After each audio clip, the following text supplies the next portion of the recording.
So a lot of people do use metaphors of addiction in collecting, say something like plastic crap, yeah, toy crap, yeah. It is almost like a drug. Or that it's like you try it once and you're hooked on forever. I think I'm more of a junkie. I used to maybe be a pony junkie. I think people more jokingly refer to it as an addiction. That's a running joke in our community. But it's definitely a fun term, and it's definitely pretty much right on the money. You see the vast amount and it seems like this guy's like completely addicted and can't control it. I'm in a good place right now. I'm in a good place. I have what I need. And that's where the plastic crack comes in. It's like I don't need any more. I'm happy with how it is. then you want more. And one pony is never enough. So if you're gonna spend money on a toy and you're not gonna eat, then that might be crap to you. I still have food in the refrigerator. I always paid the rent. I always made sure I had food. My lights are still on. As long as there's a happy medium, and you're fine. It's all good. Camera, you got this. I want to stop, and she keeps going. She's addicted to the plastic crack. Stepping back from being serious for a second, there's actually a lot of balance and control that goes into it. It just doesn't appear that way on the surface. It seems completely out of control when you sort of superficially glance at it.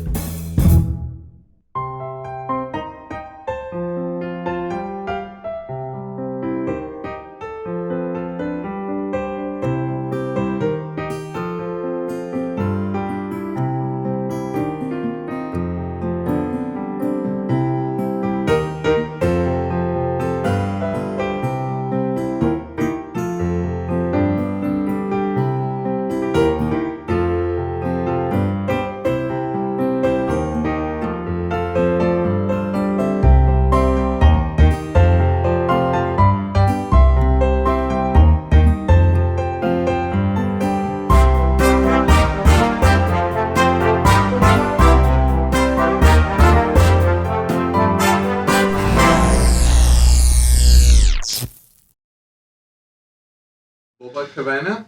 Boba Cabana is the name of this place.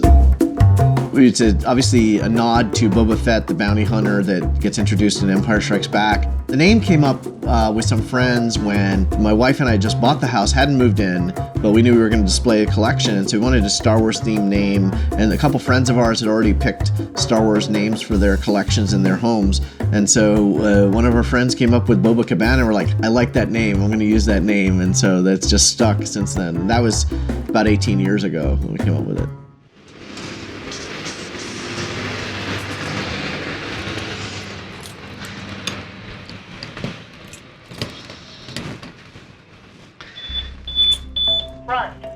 Okay, and since we ran out of room, my wife and I added this whole building in the back, and so we have more display space for collectibles. So you'll see on the walls, I'll show you as you come around the corner, gold and platinum records from the soundtracks, from narrated records, from the disco version of Star Wars, a lot of that kind of stuff. The first room in here is the cast and crew room. So this stuff, these are items that were given to the cast members, people who worked on Star Wars. These are can be like t-shirts, jackets, caps, Christmas cards, invitations, patches, all sorts of things. And they're super hard to collect because they're only things that were made for the people who worked on the movies. This is the only way to get them. And so there's quite a mix of them. This is one of my favorite pieces. This is the suits that they had in Norway when they were filming Empire Strikes Back on the glacier to create the planet Hoth, and so they've had these kind of snow outfits that I have a couple of them that they made for the crew members that worked on that movie. And then down the hall here, you'll see,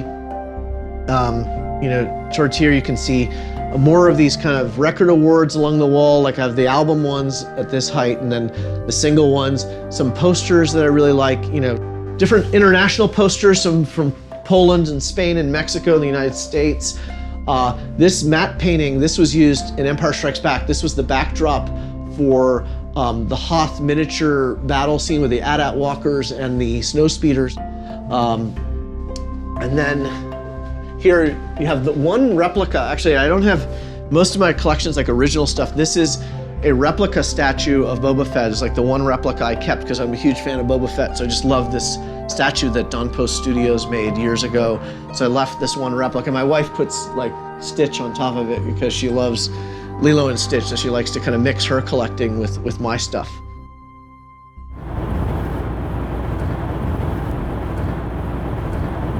Hey, babe. Oh, do you hear that? It's amazing. It's silence. I know. My ears are like ringing right now. It's so quiet. I do miss them, but getting a babysitter and going on a little adventure with you, Team Curry, trade it for the world. I am a substance abuse counselor primarily, master's level psychologist, but most of the work that I do is substance abuse counseling with people who are involved in the criminal justice system. And obviously with that YouTube video recently, how I convinced you to get involved in my little adventures. You've been tolerant, you've been awesome. I'm very honest, I don't have any interest in it, but it makes him happy, and when he deals with the stress that he does at work, when he has something that he comes home to and can just go and chill out and just, you know, talk with his friends on Facebook, you know, make some fun little sales and trades and package up all his stuff. I'm used to sitting up here when I'm doing my work and hearing the packaging tape thing, and I know that he's down there, you know, packaging up toys to ship out. And it was weird to talk about a real issue in my life, you know, that struggle from years ago with alcohol. I think at first when he stopped drinking, he knew that he was going to lose a lot of his friends, and so that was a concern of his, but the people that he's met. No, just like how important it was to you, and just you asking me very directly, like, hey, I want to do this video, I want to talk about this, and I want you to be with me. I'm not going to say no to that. I mean, this is stuff I care about, not just, you know, look at, I got a new plastic. And I do tell you those stories constantly, and you... Battle cat that's painted purple with velvet crumbles, and that's so annoying. Honestly, like, to me, it's not really him. To me, it's just kind of a persona. And I see him exactly the way he is, as perfectly amazing. And so when he starts doing that whole thing, I'm just like literally, if you see me behind him, I'm rolling my eyes at him. You know, with alcoholism, that was a big burden, at least on my end. And you're seeing me go through, you know, quitting or attempting to quit all those years ago. And well, I wanted to believe that it was, but I definitely didn't know for sure, because I heard it from you so many times that you were done. Okay, I'm done. And then you'd be like, okay, well, now I'll just have one. I'm just gonna have two tonight or whatever. And you try and, you know, come back in moderation, and then just before you knew it, it was just back to, okay, well, I'm just gonna, you know, drink hard on the weekends and then not during the week, or I'm just gonna have one Busch Light. Or one Busch Light, but then, yeah, hearing that stupid crack of the can, I'd be like, oh, here we go again, you know. So like when you finally did, you know, stop drinking, and, you know, you had that experience at church and stuff, I mean, I wanted to believe. I still hold horrible. I'm sorry for that, by the way. I don't think I ever apologized. You're good. But I'm over it. Yeah, I know. And it was a distant memory, and thank God, it's a redemption story. And so, what comes to mind when you think about all the past roller coaster of... You asked my mom for a My Pet Monster for Christmas. I did ask your mom for My Pet Monster, but that became my new... And then I had to, I didn't even have to explain your drinking, but to explain you wanting a My Pet Monster for Christmas was like... But it was... My family thought you were crazy. It was unique. And it was weird, too, because I'm not sitting down. We never went like, why am I doing this? Why am I collecting toys? And you were so supportive of me. You didn't shame me. Right. I wasn't going to tell you don't do it. No. You never gave me any grief about making me feel bad about what I was doing. And in my mind, I figured, well, you're doing that because you knew how I was. I'd rather have you have plastic crack than alcohol, so yeah. If you have to identify yourself with any of the figures, which one would it be? I'd probably be G.I. Joe wise, it's Law and Order. Being in law enforcement, knowing what law enforcement it goes through, and him being a military police and cop basically, and having the same gear that I would wear, and I identify with him. For me, with my profession, it's something that if I didn't have, I don't know what I would do. I have to get away from it sometimes. And doing this just takes the outside world away and I become a kid again, even if it's for 20 minutes. So it is an unplug. It is. For me, it is. In that way, it's an unplug from reality. My wife is supportive. She does understand what some of these things are. She sees it more as like an investment. That's what she thinks. She thinks it's an investment. Probably for her later down the line when she wants a $2,000 handbag or something. My wife, Nancy, she was really happy because when I opened the store, she got the basement back. She got the garage back, emptied out all that stuff. Wonderful, right? But then it didn't take long to fill the basement back up and the garage back up. So we're working on that. My husband's pretty supportive of my My Little Pony collection and my collecting habit. He's a collector of Star Wars toys, not to the scale of what I have, but he definitely likes Star Wars and has, I don't know, I guess an affinity for nostalgia as well. I think there are people who collect, but their significant other is not on board. And so that makes it difficult. And they don't have to collect themselves or they don't have to really understand it, but if they can be understanding, if they can say, you know, it's not my thing, but it's your thing, and it makes you happy, so I'm happy with that. I'm okay with that. You want to retain these things. You want to keep this stuff. I'm sorry, but if you have someone that doesn't agree with you on that and doesn't see eye to eye with something that is a passion of you and it's something you grew up with, you don't want to let go of, that's probably not the right person for you. Once you've established some good people and friends in the toy community, then ease your wife in. That's kind of what I did with my wife, actually. Because you still can run into some weirdos out there. You really can. We went to an event and they had a lot of G.I. Joes and toys. You don't want to take your wife and just drag her to a Comic-Con cold feet because she's going to be like, what in the heck is going on? She didn't like it at first. There's toys here, there's people dressed up. This is crazy. I don't want nothing to do with this. If they love you and they care for you, they're going to be there for you when it comes to this. No, you gotta drag people in that you've already vetted and you know that they're normal, and then she gets comfortable with them, and then you ease her in slowly. That's how you do it. So what will be the perfect wife for a collector? Describe that to me. Mine? It's a lot better. It's not gonna be perfect. It's never perfect, but it's better. With Nancy, my wife, when we were dating, she came to my apartment one night and I showed her that the entire kitchen was full of toys. I didn't cook, so I just made shelves on top of the stove, and I showed her the basement and she saw all the toys, and I was trying to impress her. I was like, look at this, it's worth a lot of money. Well, you know, about the movie 50 Shades of Grey, everybody has a playroom and this is mine.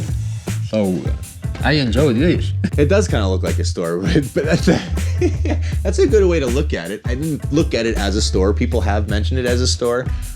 When I walk in there and I see that, damn, somebody has a big passion and they have a place for everything. I kind of like this. As I look around, and that's how I see it, but yeah, it is a toy store. Yeah, I look at it like everything in here is my collection until I sell it. And I'm not silly or foolish enough to acknowledge there's a lot of money in there. That is also potentially retirement. It could be the next stage. It could be whatever. I have no intention. I don't ever see me selling it. I see that being in my possession until I die, and my kids will get it someday and they'll have to deal with it. Yes, she stayed. She's still here. 20 years later, she's still here. However, I am smart enough to know that if money's become a problem and things do wind up getting in that situation, that stuff's got to go. And I don't want to, but it will, because that can fix a problem. That's a want. That's not a need. And I do know the difference. That would be a good litmus test to see if she's a keeper. Show her the toys, and if she runs, well, it wasn't going to work out. You know, if I have a bad day at work or just a stressful day in general, I tend to come down here and I'll just sit on the ground and look around. Sometimes I don't even play with anything. I just sit there and take it all in. And speaking of that, it brings me back to a time where I had moved to Tennessee, and my partner at the time was not supportive at all of my habit. I couldn't relate the two at that time, but I definitely saw how not collecting really took a toll on my mental state. You know, I wasn't that happy. I almost was being told that I couldn't buy the stuff that made me happy, so that made things even worse. So it does kind of make you take a break from reality and really kind of decompress. You know, I never in a million years thought I'd be able to find somebody that actually supported what I did.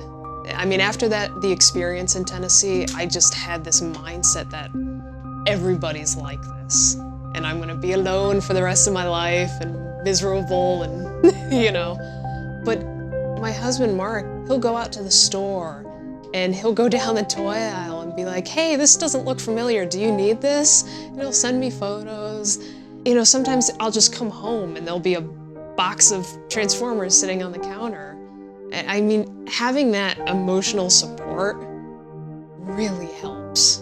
Normally it's the guy going out and buying the toys and the wife has to, you know, why are you doing this? Why are you spending all this money? I mean, sure, Mark tells me that every once in a while when I decide to buy a large purchase of Transformers, but I always feel like he gets it, he understands where I'm coming from, and that just makes it a lot easier to continue collecting, because you don't feel like you're doing something wrong. Mexican one still, so we're good here. Thank you. Bader? Yes? Okay. So we have a message for you from one of the collectors. Let's pretend that Kirk Kosigan is going to watch this footage. What would you say to him? I would have to say, Kirk, your iconic character of Law and Order has always meant everything to me. When I saw Law and Order as a kid, I think in my mind it almost made me want to get into law enforcement. I just identified with that character more on the, not in the cartoon sense. In the cartoon he barely had a role, but more in the other sense, I guess. He's a police officer. He does good for people. He's the all-American, you know, guy taking care of everyone else. And that's something I always wanted to do. I don't know why, I just always wanted to do law enforcement, and Kirk making that character, I can never thank him enough. Because, and that it's his face on the card art, and he still looks like that. It's amazing. When I saw him at JoeCon, I said, it's Law. Wow.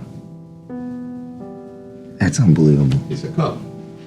That's unbelievable. So low. Albert Torres, I just saw your video that I hope is going to be part of this documentary, and I have to tell you, I'm humbled. I'm so thrilled. The small role that I played, and the even smaller role that this guy played in your life, was really a big role. And I really appreciate the kind words, and I wish you the best of luck in your career. You're doing a very valuable service to our country, to our communities. And I happen to have a nephew-in-law who's a correctional officer here in Rhode Island, and I'm sure you two are brothers. And I wish you the best of luck. And like I say, it really touched me what you had to say about the impact that law had on your life. I truly appreciate it.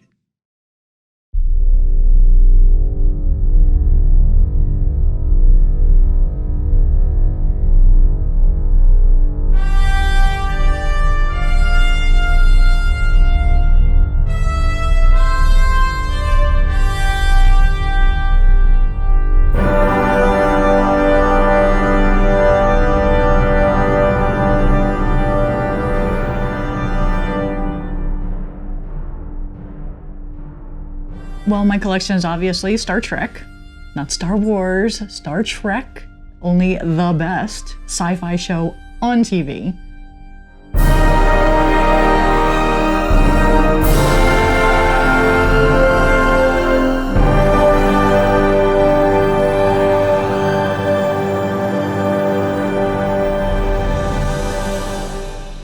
Star Trek has has a moral to it, and it makes you think about why you do the things that you do. It's just a way of living, which you don't find in any other TV show. It's Gene Roddenberry's dream. It's what he wanted for the world.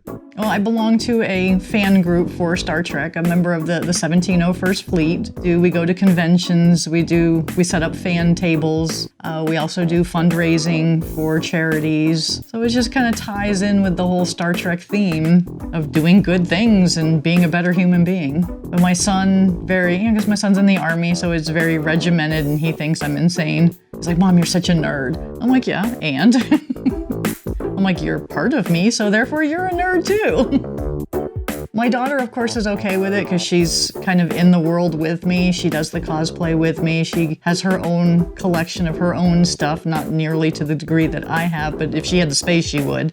She does Beetlejuice. We started, 4 years ago or so, when she got to be a little bit older, and being a teenage female in high school is very difficult, so this is just something that we kind of bonded over. We went to our first convention because of a friend of mine had a table, and we've just been addicted ever since. Hey son, how you doing? How was your day? Okay, hey, James DeSimone, the big G.I. Joe collector from the West Coast, called me that he's going to be in town and he wants me to pick him up and like that we could go out and have, a late lunch. So do me a favor. He's the one that did, remember the G.I. Joe guides that I have in the 90s? They have all the figures with the weapons and things like that. Well, he's the one that did that. So we're going to be meeting up. So get here, man, please, as soon as possible, Irv. All right? Love you. Take care, son. How Irving and I met at his convention. Oh, that's... The very, very first convention I did in cosplay was his convention. He walked by and I was just like, I want to know who that guy is.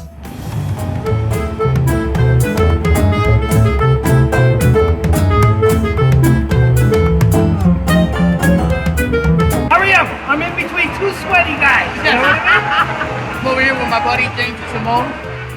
He was known by Hasbro as the #1 G.I. Joe collector in the world. Number one. Him and I, we would see each other, but everything was going on. They're his convention, so we just didn't have time to even communicate, really. And he was just going absolutely insane. The convention center had completely messed up everything, so he was going absolutely nuts. So he walked by and I just stopped him. I said, okay, you need to breathe. I gave him a hug and a kiss right on the cheek. And he just went on, and every time he would walk by me, I would grab him again. I was like, okay, there's your hug and your kiss. You need to calm down. And at the end of the convention, he just looked at me and he's like, you need to call me. And it still took us another 1.5 years after that. So your son's 25? Yes, sir. Last time he saw you was back at Cape Canaveral, the convention. That was 94? Good show. It was a phenomenal show. Is that one of the executives from Hasbro were there? And the original guys from Hasbro? Yes, everybody. That's where they honor me. They honored me at the convention. Towards the end of my career at Hasbro, we started to reach out to the collector community. We had discovered that there was a collecting community. We never expected to have these kinds of conventions that we have today, but we knew that there were local conventions. We knew local dealers were having, swap meets and trading meets and things like that. And Vinny DeLeva, who worked for me as a marketing director, made contact with collectors, and one of the big ones that he made a contact with was Irving Santiago. And I think it was for the 1994 convention, we created a series of collector rings that we gave to these key G.I. Joe collectors as a way to maybe induce them to stay with collecting G.I. Joe and spread the gospel of G.I. Joe. And Irving's been one of our biggest fans and supporters for many, many years. I never collected it for monetary value. I collected it because it was a toy. It was fun. I liked it. I wanted to do it. I never did it as an investment, if that makes sense to you. Yeah, no, completely, because back then, that's all I did. I collected G.I. Joes. I sold Transformers. Right. I sold all the toys from the 70s, 80s. Right. But everything I collected was G.I. Joes. Right. That's all I did. I mean, geez, I had over 14,000 figures. and over 2,000 vehicles. Yeah. Oh, yeah. Now, why you say hat? What do you have now? No, unfortunately, I got a divorce. And I didn't have a prenuptial agreement. All right. And she got me for $343,000. Yeah, I had to sell. Divided by how many days of marriage? Oh my God! 10 years. 10 years. How much did that Oh cost my you? God. The wife that you're talking about that you went through the divorce with was your son's mother. Yeah. Okay. Yeah. All right. Okay, when I did it 70s and 80s, nobody was collecting toys. I understand that. I mean, we get along really fine. The whole Right. nine. Okay. It's just. Who does your son live with? Oh, he stays with me. That's what I wanted to know. Yeah, he stays with me. Oh, he stays. Fathers are a lot more fun than mothers. Oh my God! Yeah, I'm gonna tell you, James. Oh, did I say that in front of my wife? No, I didn't hear nothing. I'm on Give mute. me that on tape. Yeah, absolutely. I mean, I have two good boys, but he's more of the collector. Right. My youngest is a collector. My oldest son says that I took the fun out of toys because I collected so much of each. I never bought one of nothing. Right. Never. I mean, one time, I had over 900 Cobra soldiers. So you should be able to recoup that if that's something that you wanted, you know what I mean? It's okay, but right now, I'm in James mode. You're in James mode? I want to enjoy that now while I can. Right. Because what happens is anything was to happen to me, all of it would be lost, James. I understand that. Oh, I'm talking about everything. No, I understand. And you know, I actually died for 10 minutes 5 years ago. 5 years ago in September from heart failure. Oh my God. And I realized, you know that old adage, you can't take it with you? Well, I died and I didn't take it with me. And my wife wouldn't have known what to do with it exactly. Garage sale. You know, there you go, garage sale. 2 cents on a dollar. Yeah, you got money, I'll take it. You know what I mean? Exactly. But no, and that's not really true because she knew a lot of people that I knew, my friends, and they would have done the right thing by her. Oh, absolutely. But the point is, after that happened, nothing else mattered to me. All I wanted to do was spend time with her, travel, and so I wanted to get rid of everything. And I had an estate sale. I got rid of a lot of stuff a year later, and that was 2 years ago, by the way. Wow. Okay? Because in the first 3 years, I already knew enough people to get rid of the good stuff too. Exactly. People that had wanted to buy stuff off me for years, which I would never sell because I didn't want to. But now all of a sudden, not that I had to, but I wanted to. I invited people from all over the world. A lot of people came. It was good. I sold a lot of stuff. Thanks God. By that time, all my G.I. Joe stuff was gone. Now, all of that stuff that was sold over the last 5 years, I still got 25% stuff left. But that falls into either two categories. It's worthless, or I want to die with it. Yeah. And there's a lot of stuff, very, very little G.I. Joe stuff, by the way, but a lot of stuff that I'll take with me till I die. Anyway, so hopefully that stuck in, but you know, again, here I am talking about monetary value. You know what I mean? I still like the few G.I. Joes that I got. I still set up every once in a while. Oh, play that's with, awesome. you That know? is awesome. And that means more to me than anything else. And even though I don't do it a lot, I do it every once in a while, and it just brings joy to me. Let's go dark. Ooh, we're going to the dark side. What happened if something happened to you? What's going to happen with your toys? I don't care. That's not my problem. They're for me to enjoy now. If my kids want to sell them for $1, I don't care. That's their problem. So you're okay with leaving that situation? They don't know if that is worth $100 or $1. Yeah, I don't care. Because this is not for them, this is for me. I did enough all my life for them. Now it's my turn. They're already out of my house, they're adults, they can do what they want. This is my time. Anyway, that's up to you guys, man. I don't think I'm going to be around to see any of that stuff. Yeah, you will. It'll be a cool thing to look down from heaven and say, oh wow, those guys are doing it. Oh, you'll still be here for that. Hi, honey. Can you see me? I'm over here. Feel me? James is my girlfriend, Vicky. Hi, my girlfriend, Vicky. Hello, Vicky. How are you? Make sure you edit this part out. What'd she say? Please make sure you edit this part out. All right. going the right way, Irvin, right? Yep, yes I am. Yes I am. Oh yes I am. Very nice. Babe, let me call you back in a little bit. When he's not driving? Exactly.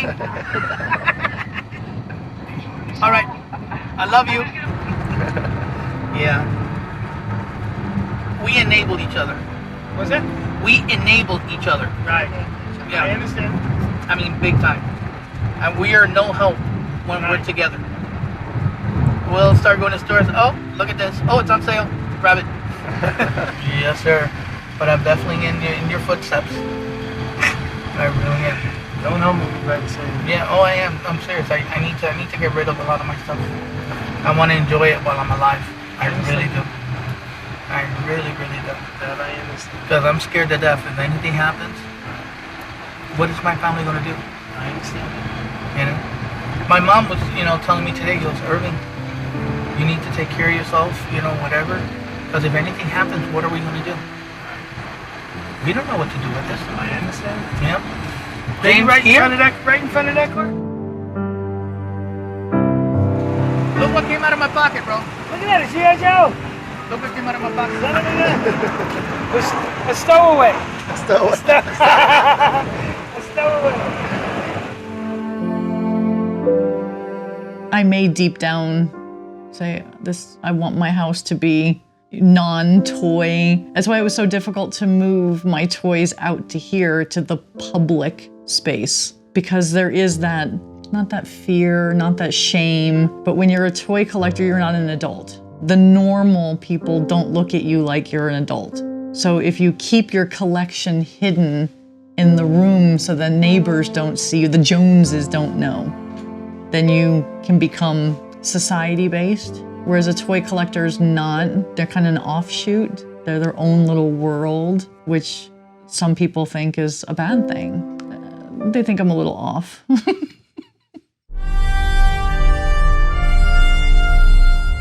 Hi, Vicky.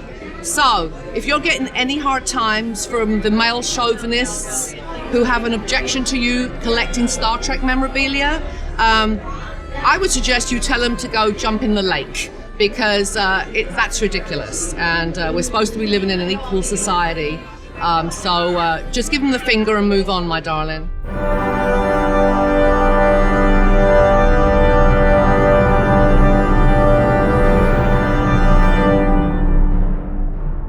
Hi, my name is Sergio Goldberg, and welcome to my collection.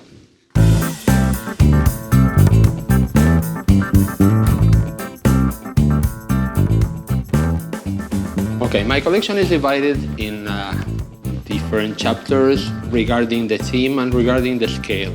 Mostly that you can see here is 1/43 scale, which is the universal scale. What means this? That it was a scale created in 1930 and is still alive today. So you can see here different themes. For example, buses from all over the world, fire engines from all over the world. Here you have heavy trucks.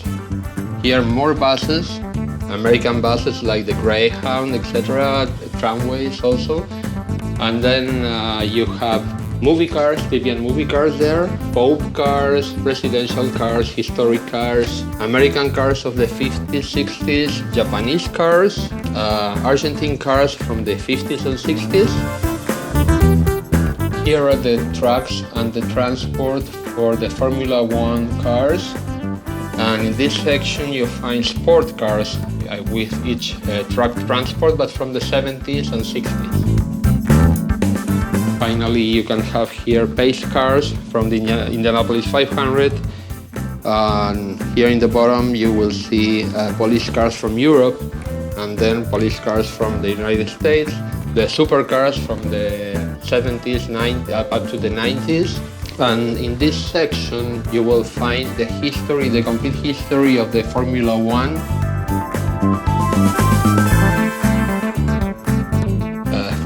For example, Hamilton here, Michael Schumacher, Jenson Button, of course, Vettel. This section is of my very first 1/43 scale model cars that I used to have when I was a kid. I don't display the boxes because if If not, I would display half of the models. But I have all the original boxes in mint condition from every model that is shown here. You know, having limited space, you can't display the model with each box. So you try to save and you put every car one close to the other and you miss the boxes. And of course here all the Ferrari items. You have taxis there, more American cars from the 50s, from the 60s and from the 70s. Some memorabilia, very interesting memorabilia here. One of the guys that did the movie Cars, he gave me this for my birthday. And different drivers and personalities of the motor racing that were here at home. They signed the cars, etc. So this is like a little temple from the 1966 Batman TV show. You can see all different scale models from the same car, which is the Batman starring Adam West TV show car. This is the original part of the suit that Adam West gave me, designed by Adam West and Burt Ward. Some props from the TV show, the Shakespeare bust to go to the Batcave, one of the Bat homes, another Batmobile signed by Adam West and Burt Ward. Well, this is a part of the house that I love really, because the TV show for me is something very, I keep it in my heart.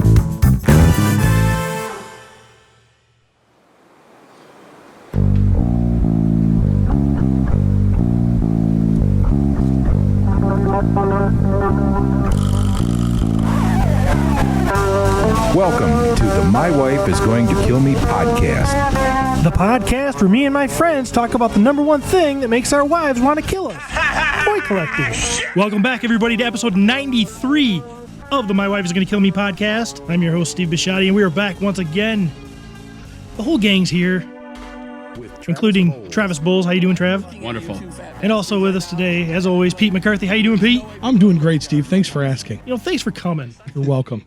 But that's not all, folks. We also have a special guest. We have the media whore himself, Justice Curry, with us. How you doing, Justice? I'm doing A-okay, Steven. Thanks for having me. Did you guys look over his rider, to be on the show? You had to like and subscribe, and you had to document that you were friends on his Facebook, and you liked both of his pages. You had to make sure that you'd posted comments on YouTube. You had to check his Instagram, his Twitter. He still has a Friendster, of all things. Nice. So what's been going on? Been a while. Why haven't you had me as a guest? We had to let things simmer down since the last time you were on. I tried to listen the last time I was on, but I can't figure out what program you're on. Right, I try to click on the link and it doesn't go to it. Gosh. What is he? iTunes. You ever hear of a thing called iTunes? No. What, you're speaking. And while you're at it, you call yourself a He-Man fan. Have you listened to my new podcast, Podcasters of the Universe? I heard you had it, but again, you haven't. Thank you for being a friend. You haven't invited me to this podcast. I would like to know when I'm going to get to be invited to be up in the corner of your live video screen. I can book you in. You can have your people talk to my people. We'll do it. All right, Trav. I got toy drama. You got toy drama. We love Toy drama. That's all right. Lay it on us. Lost Toys. And you're an admin on Lost Toys, aren't you? No. Friend of the show, Jeremy DeWitt, Steve's love interest, partner, I guess the best way to describe it, says, I cannot believe the ignorance and close-mindedness when it comes to Teenage Mutant Ninja Turtle fandom sometimes. I love that people are passionate, but come on. Everyone is all up in arms because April is supposed to be black in the new cartoon coming out this year, and Raph is the leader. No one has seen a single frame of animation or character design yet. Did he just say Teenage Mutant Ninja Turtles in a very passionate? Didn't he just slur it like he was drunk? Yeah. Well, I'm gonna be honest with you. It just says TMNT, so I had to guess at what those things meant. I was going to say, Turtles has gotten 8 reboots, and He-Man has yet to get a reboot. So what does this have to do with He-Man? Nothing other than people care enough to keep trying with Turtles. They gave up on He-Man a long time ago. Oh my God, no. Anyways, what do you think, Peter? You're the turtle guy. Realistically, at the end of the day, if they can come up with a way to make things fun and interesting and fresh, if we get a character that is of a different race, if they change up something that we're used to, that we've seen 1,000 times, the only time we ever truly complain is when they do a shitty job. If they build a backstory, if they give us a reason, then you got to give them a chance to fail. They're not DC. we hate DC before they do anything because they're DC. That's not how we deal with Teenage Mutant Ninja Turtles. You know, in talking about toy drama, and you talk about Justice building his brand and doing the YouTube and all this stuff, why is it that the people that support you the most, you guys push away the hardest? Great example. I'm on Justice's video the other night, and I'm posting comment after comment, and I'm in rare form. I get nothing. Yeah. Absolutely nothing. Totally ignored. You were shooting daggers into me the whole time. Right. That's the fun part about it. It was all give and no take. I do need to bring you on as a live guest one of these days. But you think that the people that were close, you would try to keep us close, and it feels like you're trying to drive a wedge. You trying to push us away, Justin? I do. I don't want to get too close because I've been hurt too many times in the past. You know, I let people in. Maybe you could have been upfront about that from the beginning, so we wouldn't have gotten into the situation where we got hurt feelings now. So is your YouTube channel like a church thing? Because you just seem you're so uptight about it. I'm not uptight about it. Oh, Travis, come on, he's uptight. Right? I am not uptight. What do you think? I'm loosey goosey. What are you talking about? You've been a special guest many times. I will tell you, your coming out video that you just put out on YouTube was really good, but it did have some pretty preachy moments. But I also understand that is you. That's who you. I want to talk about my faith. And yeah, that's of course. Yep. So I get that. I understand it. Shit just got weird. I know.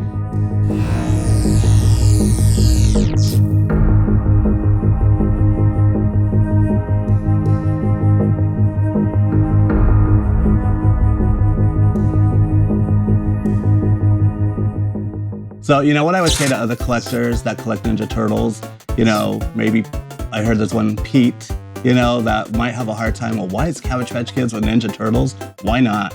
It's just like, I don't go outside and I'm not the only Dylan out there, There's Johns, Davids, everybody else. The more the merrier. That's what I say. So you can collect Cabbage Patch Kids and you can collect Ninja Turtles and Star Wars or Furby or Elmo, anything you want. It doesn't matter. Whatever makes you happy. That's what I keep saying, you guys. It's not what everybody else thinks. It's what makes you happy. It's your money, your investment, your item. To heck with everything else. Yeah. So Pete, go get a kid. Go adopt a kid. You need one. And then come talk to me. Like that? That is great. Okay. So these are My Little Pony prototypes. They're used to test various ideas of My Little Pony before they go in production. This is probably the only one of this one that exists. I don't know. I mean, they're cool. I don't know what to say about it. That's great. That's great. Come on, Dan.